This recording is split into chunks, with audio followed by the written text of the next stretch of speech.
Écoute, Poutine a un message très clair. Dis-moi ce que tu en as pensé en commentaire, like et partage la vidéo. Mesdames et messieurs, dirigeants de l'Union européenne, peuples d'Europe, citoyens du monde libre. Depuis quelques années, et particulièrement depuis le début de notre opération militaire spéciale en Ukraine, j'ai observé, et le monde entier avec moi, la montée d'un discours occidental empreint de haine, d'arrogance et de mensonges envers la Russie. Les présidents et premiers ministres de plusieurs États européens, M. Macron, Mme Meloni, M. Scholz, Mme von der Leyen et d'autres, ont choisi de tourner le dos à la Russie. Non pas parce que cela servait les intérêts de leur peuple, mais parce que cela répondait à une consigne venue de l'autre côté de l'Atlantique. Être des vassaux des États-Unis. Vous avez choisi l'humiliation, la soumission et l'aveuglement. Et en retour, vous avez reçu la guerre économique, l'effondrement industriel, l'inflation, la peur et l'insécurité énergétique. Quand vous parlez de la Russie comme d'une menace, je vous rappelle ceci. C'est la Russie qui a sauvé l'Europe à plusieurs reprises dans son histoire. En 1812, nous avons écrasé Napoléon et ses troupes, non seulement pour défendre notre patrie, mais pour libérer l'Europe du délire impérial français.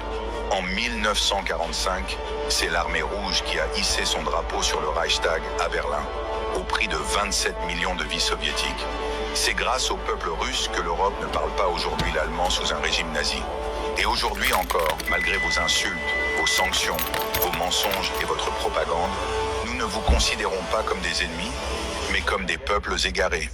Ce sont vos élites qui trahissent votre histoire, votre culture, votre souveraineté. L'Europe aurait pu choisir la voie de l'équilibre. Elle aurait pu être un pont entre l'Est et l'Ouest, entre la Chine et les États-Unis, entre Moscou et Washington.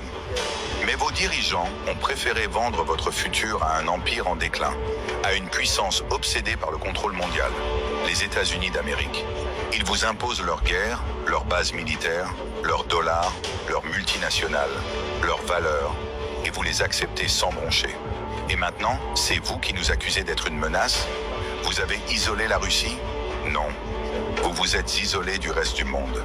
Pendant que vous vous enfermez dans vos sanctions, votre inflation et vos dogmes, la Russie, elle, regarde vers l'avenir. Avec la Chine, l'Inde, l'Iran, le Brésil, l'Afrique, l'Asie centrale, avec les BRICS, avec l'Organisation de coopération de Shanghai, avec les pays qui refusent la soumission et qui croient encore en la souveraineté. Pendant que vous parlez de guerre, nous parlons de paix.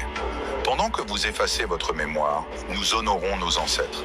Pendant que vous interdisez les débats, nous renforçons nos institutions. Pendant que vous sacrifiez votre industrie au nom de sanctions absurdes, nous construisons un monde multipolaire. Madame von der Leyen, vous dites défendre la démocratie. Alors pourquoi aucun peuple européen n'a été consulté sur ces sanctions qui détruisent leur quotidien? Pourquoi vos opposants sont-ils censurés?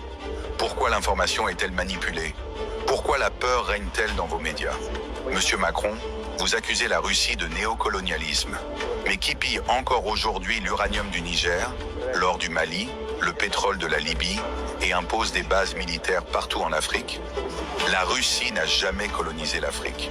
La Russie n'a jamais imposé sa langue, sa monnaie ou sa religion à d'autres peuples. Nous avons été un allié pour les peuples en lutte, pas un maître. Dirigeants européens, regardez-vous dans un miroir et posez-vous une seule question. Êtes-vous encore libre? Ou êtes-vous simplement les gouverneurs d'un empire américain qui vous méprise en silence et vous utilise comme chair à canon dans une guerre qui n'est pas la vôtre? Nous n'avons jamais voulu la confrontation avec l'Occident.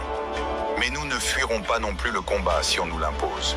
Nous avons une armée, une économie, un peuple prêt à défendre son avenir. Et nous n'avons pas peur, parce que nous défendons notre terre, notre mémoire, notre civilisation. Je m'adresse maintenant au peuple d'Europe. Ce n'est pas nous, Russes, qui vous haïssons. Ce sont vos propres dirigeants qui détruisent vos libertés, vos valeurs, vos économies. Ouvrez les yeux, posez des questions, refusez la guerre qui vient. Et souvenez-vous, l'histoire jugera. Vive la Russie, vive les peuples libres.